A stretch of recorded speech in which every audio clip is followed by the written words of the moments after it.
Silent mode पर रखें। किसी भी प्रकार की फोटोग्राफी या वीडियो लेना सख्त मना है। मना तो तो आइए, क्या आप तैयार हैं बरेली के विभिन्न रसों में डूब जाने के लिए? हाँ, फिर चलिए बरेली के समृद्ध इतिहास और विविध रसों से जान पहचान बढ़ाते हैं।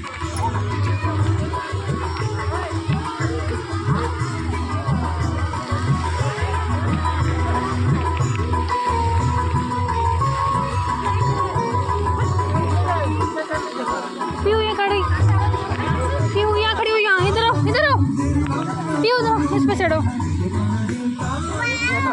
हाँ, देखो कितना प्यारा है।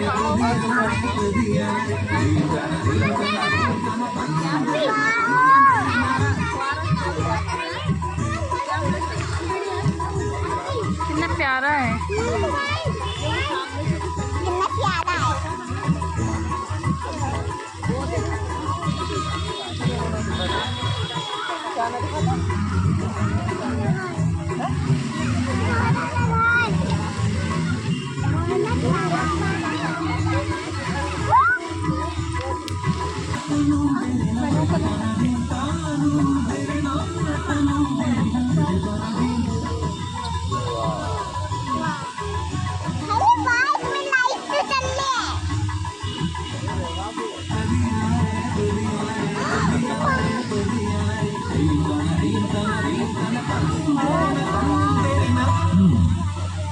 आप सोच रहे होंगे कि मैं कौन हूं?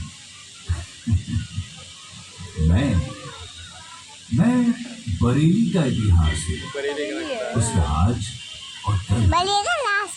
मैं विश्व भर में प्रसिद्ध हूँ और भारत के हर कोने में छोटे छोटे बच्चे भी मेरे बारे में जानते हैं। मालूम है क्यों? नहीं? चलिए इतिहास के पन्ने पलटकर मैं आपको अपने बारे में बताता हूँ।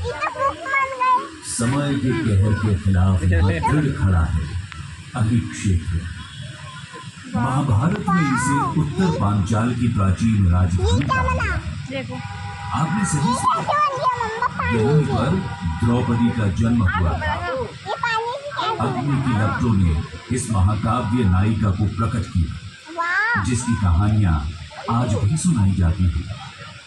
मुझे डर लग रहा है। पांडवों की रानी बनने वाली इस राजकन्या की झलक देखकर सब चकित हो जाते थे। अद्भुत था उनका व्यक्तित्व। ऐसा लग रहा है रियल में कोई ऐसा क्षेत्र के अवशेष आज मेरे आगरा तहसील के एक गांव रामनगर में स्थित। हाँ, ये रामनगर का है किला। यहाँ पाए गए मिट्टी के बर्तन सुंदरता में सबसे आगे हैं। महाकाव्य के पन्नों से आगे बढ़ते हैं। 12वीं शताब्दी तक मेरे चारों ओर घने जंगल थे, जिनमें भयंकर जानवर घूमते थे। कोई भी व्यक्ति मेरे पास आने से डरता था। लेकिन मुगल साम्राज्य ने उत्तर भारत में अपने पंख फैलाना शुरू कर दिए और समृद्ध वन्य जीवन के कारण मेरे जंगल दिल्ली सुल्तानों का पसंदीदा शिकार का स्थान बने।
लोक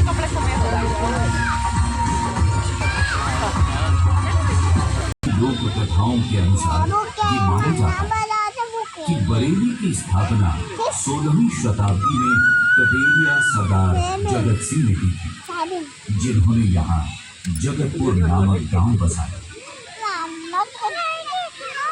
उनके बेटे बांसदेव और बरेली देव गांव को एक महत्वपूर्ण शहर के रूप में विकसित किया। कहा जाता है कि इस तरह से बांस बरेली को इसका नाम दिया। मैं घने बांस के जंगलों से घिरा हुआ था और शायद इसलिए भी मुझे बांस बरेली पुकारा जाने लगा। बांस जानते हैं? हाँ, वही जिसने पांचाली के सखा श्री कृष्ण के हाथों को सुशोभित किया। मुरलीधर के अधरों की शोभा बढ़ाने वाली मुरली बांस की ही बनती है।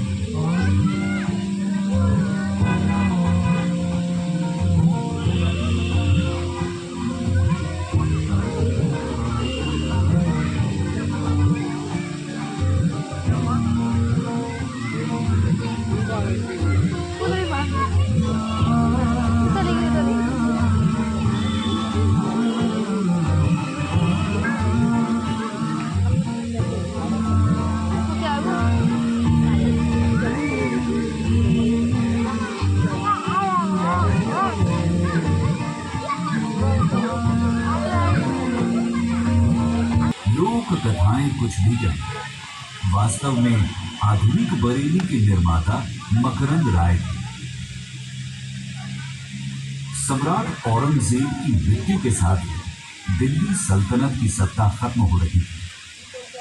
अली मोहम्मद खान के राज में मैं रोहिलखंड या रोहिलों की भूमि बन गया। लेकिन नफरत और सत्ता के संघर्ष में कई लड़ाइयों को जन्म दिया।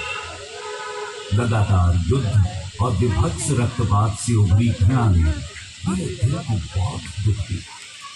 1774 में प्रथम रोहिल्ला युद्ध के बाद बरेली शहर अवध राज्य के अधीन आया।